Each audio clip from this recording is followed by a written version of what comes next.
Hello friends, welcome to my YouTube channel school of knowledge. आज मैं आपके लिए पदार्थ विज्ञान विषय की पाठ योजना लेकर आई हूँ, जिसका प्रकरण है लेंस। आइए देखते हैं कि लेंस के लिए पाठ योजना कैसे बनाएंगे। सबसे पहले हम लिखेंगे विज्ञान पाठ योजना संख्या, फिर लिखेंगे छात्राध्यापक या छात्राध्यापिका का नाम, फिर लिखते हैं विद्यालय का नाम जहाँ से शिक्षण कार्य कर रहे हैं। उसके बाद हम एक टेबल बनाते हैं जिसके अंतर्गत ये 6 बिंदुओं को लिखते हैं, जिसमें लिखते हैं दिनांक, कक्षा, विषय, उप विषय, चक्र और अवधि। तो उप विषय हमारा पदार्थ विज्ञान है और कक्षा हमारी कौन सी है? कक्षा 8 की है। ठीक है। उसके बाद प्रकरण का नंबर आता है, तो प्रकरण हो गया लेंस। सामान्य उद्देश्य में ये 4 तरह के सामान्य उद्देश्य होते हैं। छात्रों में विज्ञान विषय के प्रति रुचि जागृत करना, छात्रों की तार्किक शक्ति का विकास करना, छात्रों में आत्मविश्वास की भावना को जागृत करना, छात्रों की अवलोकन क्षमता को विकसित करना। सामान्य उद्देश्य के बाद नंबर आता है विशिष्ट उद्देश्य का। तो विशिष्ट उद्देश्य हम 3 तरह के लिखेंगे। कौन कौन से? ज्ञानात्मक, बोधात्मक और क्रियात्मक। तो आइए देखते हैं ज्ञानात्मक उद्देश्य में हम क्या लिखेंगे कि छात्र लेंस के बारे में जान सकेंगे और छात्र लेंस के प्रकार एवं गुणों के बारे में जान सकेंगे। ज्ञानात्मक के बाद नंबर आता है बोधात्मक का। बोधात्मक में लेंगे छात्र लेंस को समझ सकेंगे, छात्र लेंस को समझ सकेंगे और छात्र लेंस के प्रकार एवं उसके गुणों को समझ सकेंगे। तीसरा है आपका क्रियात्मक उद्देश्य। क्रियात्मक उद्देश्य में हम लिखेंगे कि छात्र लेंस के प्रकार की व्याख्या कर सकेंगे और छात्र दैनिक जीवन में लेंस का उपयोग कर सकेंगे। उसके बाद नंबर आता है सहायक सामग्री का। तो सहायक सामग्री कौन सी? उत्तल लेंस, अवतल लेंस, चश्मा तथा अन्य शिक्षण सामग्री जो भी शिक्षा के लिए उपयोगी है। उसके बाद है पूर्व ज्ञान। तो हम उसमें लिखेंगे कि छात्रों को लेंस के बारे में सामान्य जानकारी है। पूर्व ज्ञान के बाद नंबर आता है पाठ प्रस्तावना का। तो पाठ प्रस्तावना कैसे करते हैं? प्रस्तावना के लिए यहाँ लिखेंगे, ये प्रस्तावना प्रश्न बनाना पड़ता है। ठीक है। तो प्रस्तावना के प्रश्न ऐसे पूछेंगे। कैसे? छात्र आपका प्रश्न पूछती है कि हम अपने आसपास की वस्तुओं को कैसे देखते हैं। तो कैसे देखते हैं हम? तो आंखों के द्वारा देखते हैं। छात्र क्या जवाब देंगे कि आंखों के द्वारा देखते हैं। फिर छात्र आपका प्रश्न पूछती है कि जब आंखों में कोई दिक्कत होता है तब क्या होता है। तो जब दिक्कत होगी तो वस्तु हमें क्या होगा? स्पष्ट दिखाई नहीं देगी। उसके बाद तो हम फिर क्या पूछेंगे कि वस्तु को स्पष्ट देखने के लिए हम किसका प्रयोग करते हैं? चश्मे का। फिर क्या हम चश्मे को लेके बनाएंगे प्रश्न कि चश्मे में क्या होता है। तो चश्मे में लेंस लगा होता है। फिर हम पूछेंगे कि लेंस से आप क्या समझते हैं। तो छात्र क्या है? यहाँ मौन हो जाएंगे और यही हमारा समस्यात्मक प्रश्न हो जाएगा। पाठ प्रस्तावना के बाद नंबर आता है उद्देश्य कथन का। उद्देश्य कथन में फिर हम क्या कहेंगे कि छात्रों आज हम लोग विज्ञान विषय के अंतर्गत लेंस के बारे में विस्तृत अध्ययन करेंगे। उसके बाद नंबर आता है पाठ प्रस्तुतिकरण का। प्रस्तुतिकरण के लिए भी इस कॉलम इस तरह से टेबल बनाते हैं।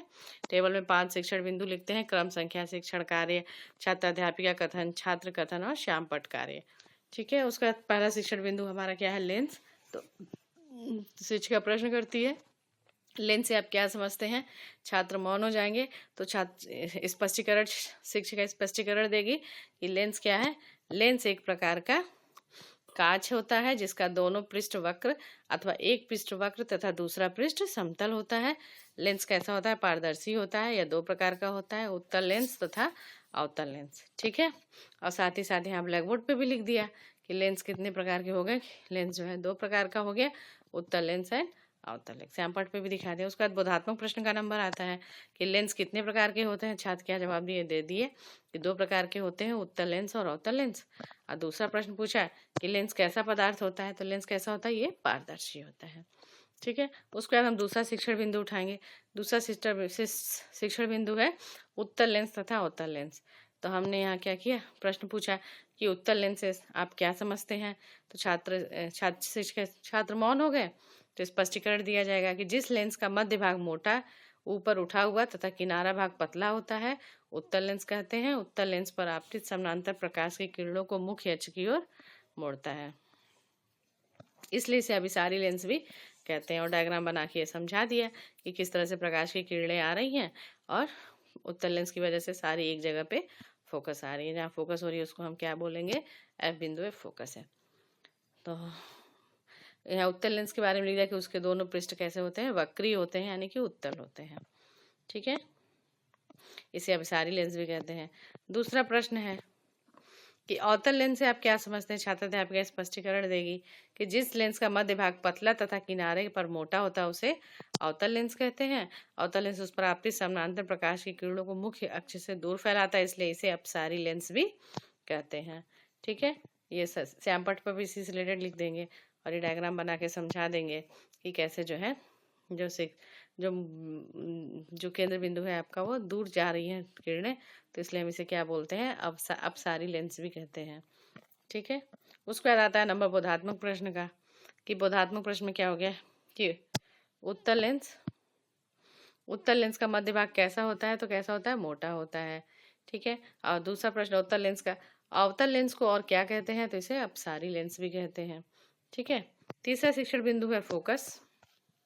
फोकस क्या होता है, स्पष्टीकरण देंगे कि लेंस के मुख्य अक्ष के समानांतर प्रकाश किरणें लेंस से अपवर्तन के पश्चात मुख्य अक्ष के जिस बिंदु पर केंद्रित होती हैं या जिस बिंदु से आती हुई प्रतीत होती हैं उसे उस लेंस का फोकस कहलाता है, वह उस लेंस का फोकस कहलाता है। इसे कैपिटल एफ अक्षर द्वारा प्रदर्शित करते हैं। फोकस तथा प्रकाशिक केंद्र के मध्य की दूरी को फोकस कहते हैं और इसे स्मॉल एफ के द्वारा फोकस दूरी है इसे स्मॉल एफ से प्रदर्शित करते हैं। ठीक है, तो यहाँ श्याम पट्ट पे भी लिख दिया, फोकस तथा प्रकाशिक केंद्र के मध्य की दूरी को क्या कहते हैं, फोकस कहते हैं। ठीक है, ये दिखा दे, एफ हो गया, फोकस दूरी था वो। फिर फोकस को किस अक्षर द्वारा प्रदर्शित करते हैं, एफ द्वारा प्रदर्शित करते हैं। फोकस तथा प्रकाशिक केंद्र को मध्य की दूरी को क्या कहते हैं, फोकस दूरी कहते हैं। ठीक है, ये हो गया हमारे 3 शिक्षण बिंदु। उसके बाद आता है नंबर पुनरावृत्ति प्रश्न का, तो उसमें 3 क्वेश्चन हमने पूछ लिया कि लेंस से आप क्या समझते हैं, उत्तल तथा अवतल लेंस में क्या अंतर है और फोकस दूरी क्या होती है। उसके बाद श्याम पट्ट सारांश लिखेंगे। श्याम पट्ट सारांश में लिख दिया कि लेंस एक प्रकार का कांच होता है जिसके दोनों पृष्ठ वक्री अथवा एक पृष्ठ वक्र तथा दूसरा पृष्ठ समतल होता है। उत्तल लेंस और उत्तल लेंस क्या है, मध्य भाग मोटा तथा किनारा पतला, डायग्राम बना दिया।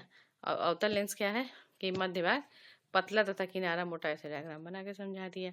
उसके बाद हमने दे दिया गृह कार्य, तो गृह कार्य में हमने क्या लिख दिया कि लेंस के द्वारा प्रतिबिंब बनने के नियम को पढ़कर आना है। तो ये था हमारा आज का लेसन प्लान। अगले लेसन प्लान में आपसे फिर मुलाकात होगी, तब तक के लिए धन्यवाद।